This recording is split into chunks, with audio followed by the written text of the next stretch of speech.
Tu rends complètement fou ou folle cette personne parce que tu ne reviens pas au contact, parce que cette personne, elle t'attend. Le temps est long et cette personne est clairement en crise parce que il ou elle était vraiment, vraiment persuadé que tu craquerais, que tu lâcherais le premier ou la première. Et cette personne, elle te voit pas revenir. Elle se pose 1000 questions. Pourquoi tu reviens pas? Pourquoi tu fais pas le pas? Donc, on va aller voir, évidemment, comme toujours, plus en détail, ce qu'on peut apprendre par rapport à cette personne. Ok. Alors, ce qu'on me dit par rapport à cette personne, c'est que d'emblée, vous avez un lien fort tous les deux. Il s'est passé ce qu'il s'est passé dans votre histoire, mais quoi qu'il en soit, il y a quand même une connexion particulière avec cette personne-là que cette personne ressent parce que malgré votre distance, malgré votre éloignement, cette personne n'allait pas passer à autre chose, hein, pas du tout. C'est quelqu'un qui ressent encore très très fortement votre lien. On me dit que cette personne est triste, mais triste, c'est quelqu'un qui a beaucoup de peine. Vraiment, on a le cœur serré.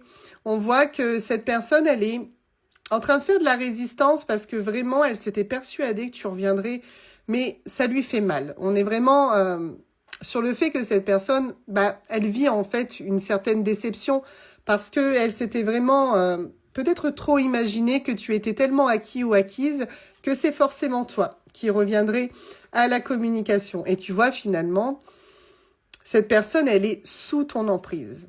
Clairement, on est vraiment sur le fait que tu as une emprise sur le mental, sur le cœur, sur cette personne. Vraiment, cette personne, elle n'arrive pas à passer à autre chose. Ce qu'elle veut, c'est que tu reviennes. Alors, on me dit que par rapport à lui ou à elle, votre relation t'a peut-être semblé un petit peu trop légère. C'est-à-dire que cette personne-là, en fait, elle était peut-être pas assez stable à tes yeux, d'accord?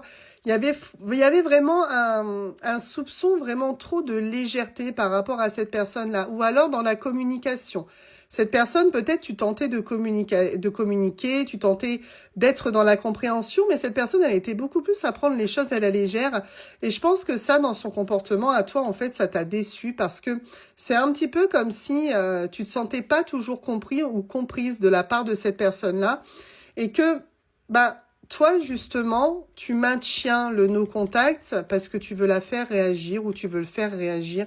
Tu veux vraiment que cette personne, elle comprenne que son comportement à toi, ça t'a déçu, ça t'a fait mal. Et c'est pour ça que tu ne reviens pas au contact. Hein.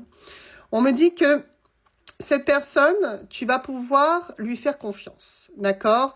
On est vraiment sur le fait que finalement, cette distance, elle a été nécessaire à cette personne pour réaliser toutes les erreurs que il ou elle a commis et se rendre compte que ce que tu avais besoin, c'était de sécurité. C'était de stabilité.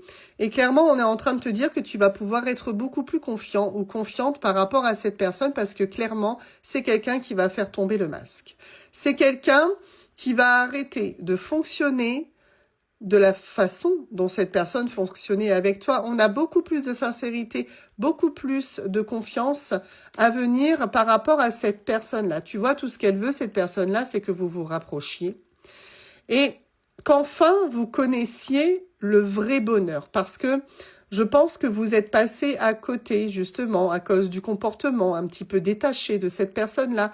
Peut-être faisais-tu certaines remarques à cette personne qui ne se rendait pas compte vraiment de son comportement ou alors qui n'attachait pas d'importance à ce que tu lui disais.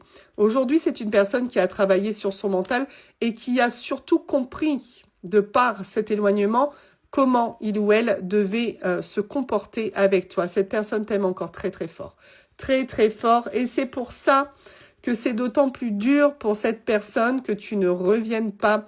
C'est très compliqué. En plus, cette personne, elle se demande, mais est-ce que tu penses encore à moi? Est-ce que je suis toujours dans ta tête? Vraiment, on a une personne qui est extrêmement perturbée et on a surtout une personne qui t'aime très très fort. Tu vois, on me dit qu'il y a vos réconciliations à venir. Hein. Donc là, ce qu'on est en train de clairement de te dire, c'est que cette personne, elle est à deux doigts de craquer.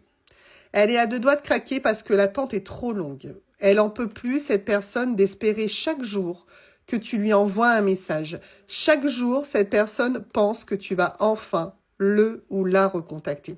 Alors en soi ici, ce qu'on a envie de te dire, c'est que si tu ne le fais pas, quoi qu'il en soit, cette personne finira par revenir au contact parce que c'est trop dur pour elle de t'aimer, de ne pas savoir ce qu'il se passe, pas trop, on va dire, pas trop savoir ce qu'il se passe dans ta vie parce que je pense que cette personne essaye de s'informer.